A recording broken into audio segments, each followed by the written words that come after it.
sekaligus saya pengen nyoba aja mini gold laku nggak gitu digadaikan.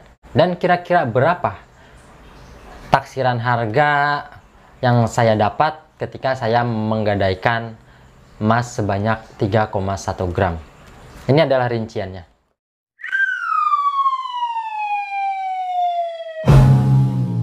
Hai, balik lagi dengan saya Wadi Wahab. Mungkin di video sebelumnya saya pernah menggadaikan emas cuma 0,5 gram. Tapi pada video kali ini saya mau nyoba menggadaikan emas yang agak banyakan dikit lah. Jadi pada hari ini saya menggadaikan emas sebanyak 3,1 gram. Ada 4 keping. Kepingan pertama yaitu yang 2 gram, kepingan kedua 0,5 gram, kepingan ketiga 0,5 gram, dan kepingan keempat 0,1 gram dari mini gold. Jadi 3 antam 1 mini gold. Sekaligus saya pengen nyoba aja mini gold laku nggak gitu digadaikan.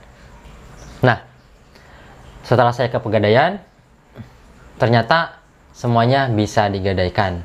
Dan kira-kira berapa taksiran harga yang saya dapat ketika saya menggadaikan emas sebanyak 3,1 gram.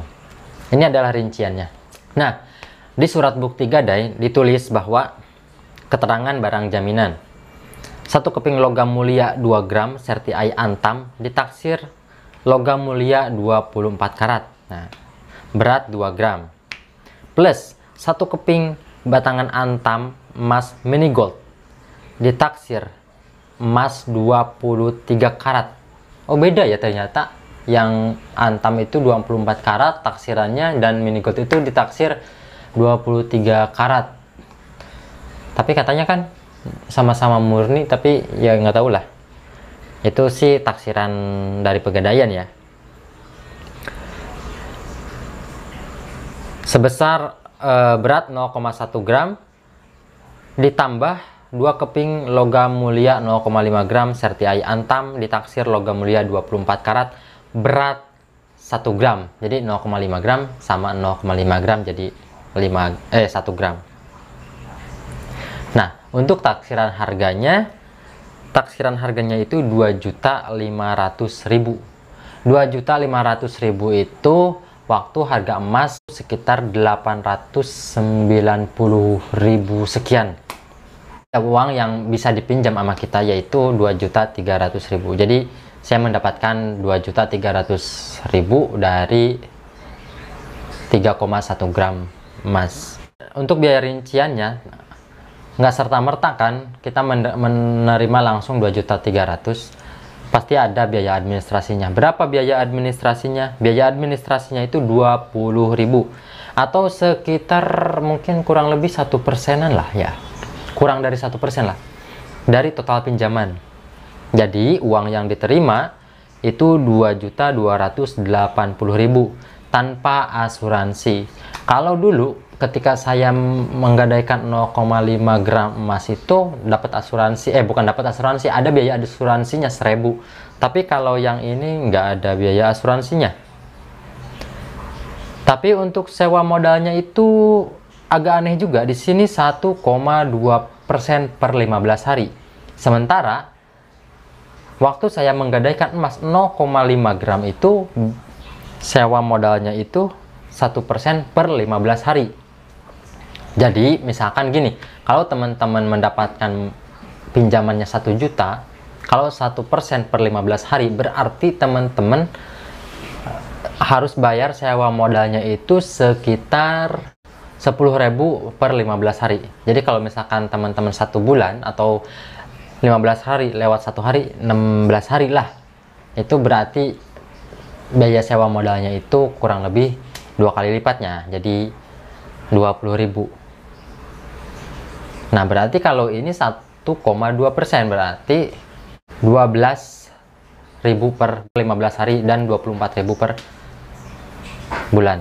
Sementara uang pinjaman yang saya dapat dari pegadaian itu 2.300.000. Jadi kalau misalkan estimasi bunganya itu tinggal 2.300.000 dikali 1,2%.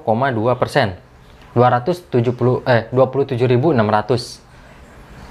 Kalau misalkan dalam waktu 1 bulan saya nggak ambil, berarti 2 kali 15 hari sekitar 55.200. Jadi kalau misalkan 1 bulan saya nggak ambil 50.000 sewa modalnya, 2 bulan nggak ambil berarti 100.000, 3 bulan 150.000, kurang lebih seperti itu.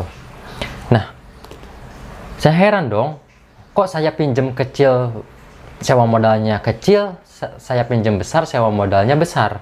Secara persentase harusnya kan kurang lebih sama. Malah kalau di bank itu, kalau kita ngitung-ngitung kayak misalkan dapat pinjaman, kalau kecil kita pinjam kecil, bunganya itu gede loh. Kayak KTA misalkan. Kalau kita minjem kecil bunganya gede. Kalau kita minjem gede, bunganya malah makin kecil, makin gede makin kecil bunganya. Tapi kalau misalkan di Pegadaian kok bisa ya kayak gini gitu, saya kan heran ya. Nah, coba saya tanya ke pihak Pegadaiannya, saya DM di Instagram. Oh, ternyata ada peraturan atau ketentuan dari pihak Pegadaian bahwa kalau misalkan di bawah 500.000 itu emang bunganya 1%. Tapi kalau misalkan 500.000 ke atas ternyata bunganya 1,2%. Oh, kayak gitu ya. Kok kebalik ya sama kayak KTA, kayak pinjaman kayak gitu. Ya udahlah, mungkin ya emang ketentuannya seperti itu, tapi ya lumayan lah. Mungkin teman-teman bisa pertimbangkan sendiri dengan bunga seperti itu atau dengan bunga sekitar kalau per bulan itu 2,4, kira-kira worth it nggak gitu. Kalau saya sih kayaknya masih normal-normal aja sih kalau segitu ya. Terlebih kalau misalkan Pegadaian kan sifatnya kayaknya sih, untuk ke Pegadaian itu orang-orang sifatnya menaruh barang sementara untuk ditebus kembali. Jadi kayaknya tenornya itu nggak bakalan lama-lama lah. Lagian tenornya itu paling lama juga 4 bulan kok dari di Pegadaian gitu. Kalau 4 bulan nggak diambil, maka kita dihubungi dulu sih sebelum dilelang gitu, ada ketentuan-ketentuannya. Oke, itu aja pengalaman saya ketika kemarin saya menggadaikan emas sebanyak 3,1 gram, dapatnya sekitar 2.300.000, dan mungkin nanti saya update lagi kalau misalkan saya nebus emas tersebut. Dan buat teman-teman yang punya pengalaman berbeda atau punya pengalaman lain tentang gadai menggadai, atau mungkin teman-teman rekomendasikan gimana kalau kita gadai ke Pusat Gadai atau ke Raja Gadai atau ke mana, silahkan tulis di kolom komentar, jangan ragu-ragu. Jangan lupa tinggalkan jejak like dan share ke teman-teman kalau misalkan dirasa konten ini bermanfaat, dan jangan lupa subscribe. Ada yang batuk lagi ya, jangan lupa subscribe. Sampai jumpa di video berikutnya, dan bye.